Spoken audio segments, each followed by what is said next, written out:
240 men were alive at 9:58 in the morning. By 10:07, they were all dead. A single cannonball hit the powder magazine. The explosion split the ship in half. 500,000 silver coins fell through the bodies and the wreckage and the smoke, straight to the bottom of the Atlantic. No one came back for them. Not that year, not that century. Then, 203 years later, an American company did come back. They sent a robot to the ocean floor. They sucked the coins off the seabed, packed them into 551 white plastic buckets, and flew them out of the country on a private jet. Before Spain, before Britain, before any government on Earth even knew the wreck had been touched. $500 million gone in a single flight. They called the operation Black Swan, and they believed they had pulled off the largest treasure heist in history. They were wrong. The company was Odyssey Marine Exploration, based in Tampa, Florida, founded by Greg Stem, an advertising executive who reinvented himself as a deep-sea treasure hunter. They were the only publicly traded treasure hunting company in America. Their tools were ROVs, remote-operated robots that could work at depths no diver could survive. In early 2007, Odyssey's survey ship, the Explorer, located a wreck on the Atlantic floor, about 180 miles west of Portugal. The ROV went down, and what it found was beyond anything the crew expected. Silver coins, hundreds of thousands of them, spread across the seabed like a field of metal. Gold coins scattered between them, copper ingots half buried in silt. Odyssey gave the wreck a code name, Black Swan, and told no one where it was. They told no one what ship it was.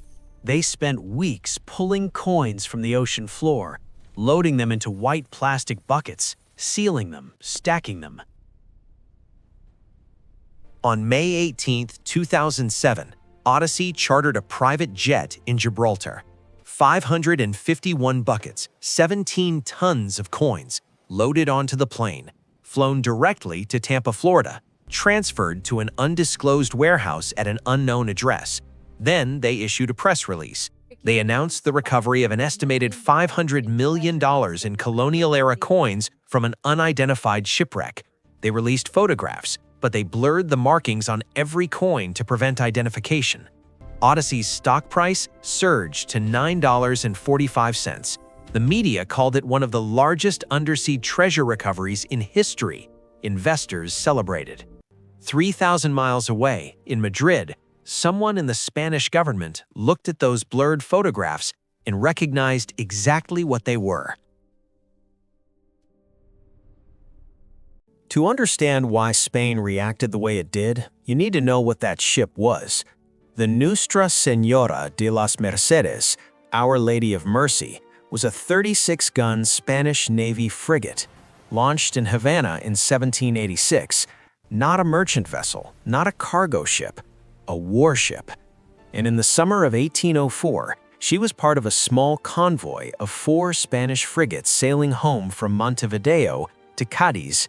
In her hold sat hundreds of thousands of silver coins, minted in Lima, gold ingots, vicuña wool, cinnamon, a fortune extracted from Spain's colonies in South America.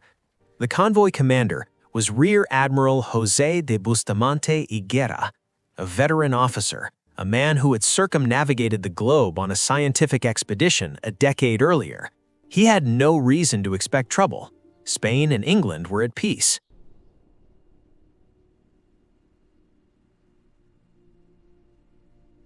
But off the coast of Portugal, near Cape Santa Maria, 4 British frigates were waiting.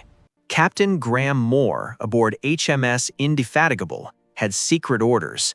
The British government feared the Spanish treasure would end up financing Napoleon's war. Moore was told to intercept the convoy at any cost. He sent a lieutenant in a small boat to the Spanish flagship with a simple message: "Surrender your ships and follow us to England." Bustamante refused. Spain and England were not at war. He would not hand over his convoy. What followed lasted 9 minutes. At half pistol shot range, close enough to see the faces of the men you were killing, the British opened fire. A single cannonball from HMS Amphion struck the Mercedes powder magazine. The explosion was instantaneous. 240 men, officers, sailors, passengers, killed in seconds. The ship broke apart and sank before anyone could launch a boat. Every coin, every bar of gold, every personal belonging of every man aboard dropped to the ocean floor. The other 3 Spanish frigates were captured. Their cargo was seized and sold by the British government for nearly £1 million. Spain declared war on Britain 5 weeks later, and the treasure of the Mercedes, 500,000 silver coins and an unknown quantity of gold, settled into the Atlantic mud, in darkness, in silence, for 203 years.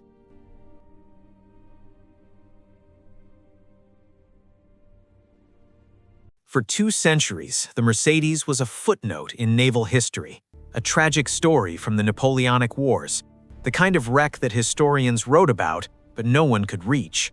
The technology to work at that depth simply didn't exist. That changed in the 1980s and 90s when remotely operated vehicles became powerful enough to reach the deep ocean floor. And that's where Greg Stem saw his opportunity. Stem had already been through controversy. His previous company, Seahawk Deep Ocean Technology, had been charged with fraud by the SEC after overstating the value of a shipwreck in the Dry Tortugas. Stem was acquitted on all counts. He walked away and founded Odyssey Marine Exploration in 1994. This time, he went bigger. He took the company public. He raised millions from institutional investors. He bought a 251-foot survey ship and a $2 million ROV named Zeus. Odyssey had been negotiating with the British government to salvage HMS Sussex, a warship rumored to carry $4 billion in gold. But that deal was stuck, so Stem's team went looking elsewhere. And somewhere in the Atlantic, west of Portugal, they found the Mercedes. Spanish officials recognized the coins immediately. The minting marks, the denominations, the silver content, the era. This was the Mercedes, a Spanish Navy warship, a vessel where 240 of their countrymen had died. Spain filed a claim in U.S. federal court within weeks. Their argument was built on a single legal principle: sovereign immunity.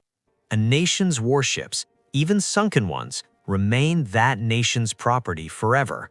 The cargo inside a sovereign vessel cannot be claimed by anyone, no matter who finds it, no matter how deep it lies. Odyssey pushed back. They refused to confirm the ship's identity. They argued the wreck was in international waters. They claimed salvage rights. But Spain wasn't only fighting in court. In October 2007, as the Explorer sailed out of Gibraltar, Spanish patrol boats intercepted it. A warship waited on the horizon. Captain Sterling Voris was ordered, under threat of force, to dock in Algeciras, Spain. He radioed back, "Can you confirm that you are ordering me, against my consent, under threat of deadly force?" The answer was yes. He was arrested. The ship was seized and searched for 3 days.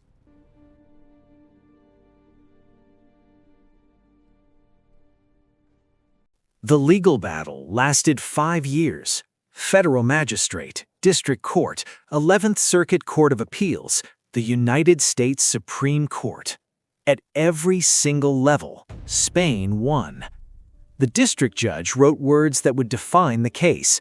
The ineffable truth of this case is that the Mercedes is a naval vessel of Spain, and the wreck of this naval vessel, its cargo, and any human remains are the natural and legal patrimony of Spain.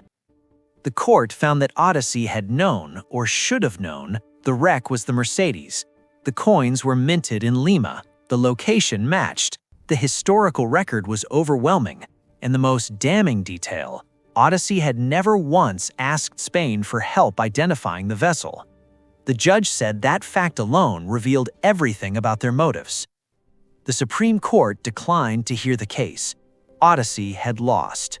Completely. In 2015, a separate ruling ordered the company to pay Spain $1 million for, and this is the court's exact language, bad faith in abusive litigation.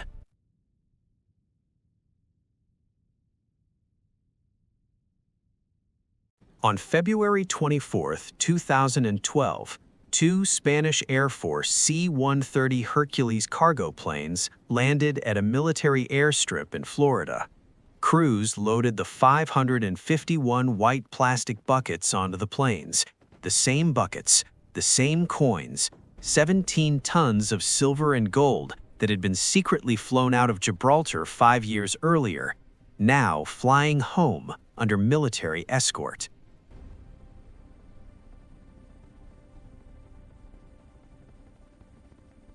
The treasure was delivered to the National Museum of Subaquatic Archaeology in Cartagena, Spain.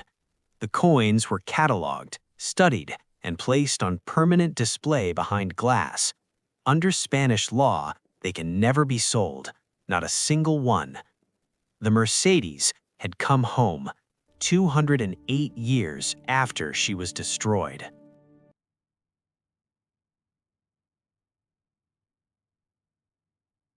But this story doesn't end with justice.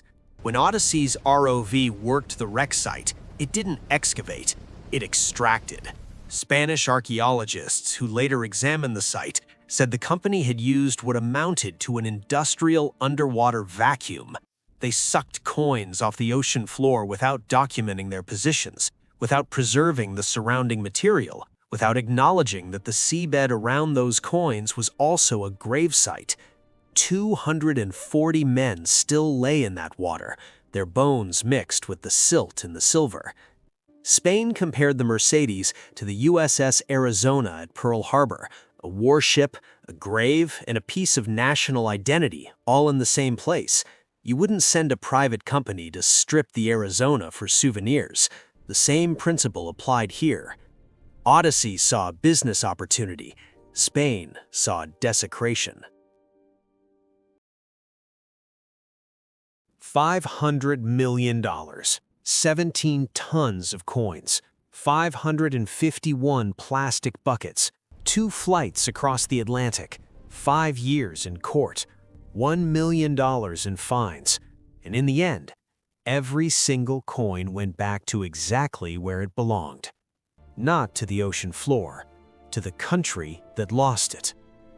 The Mercedes sits in a museum now, behind glass, lit from below, coins that were minted in Lima in the 1700s, that crossed an ocean on a warship named for the Virgin Mary, that were blasted into the Atlantic by a British cannonball during peacetime, that sat in the dark for 2 centuries, that were vacuumed up by a robot, packed into plastic buckets, flown to Florida, fought over in courtrooms across 2 continents, and finally, carried home in the belly of a military plane. Some treasure isn't meant to be owned, it's meant to be remembered. The ocean held it, the court returned it, and the dead were left in peace.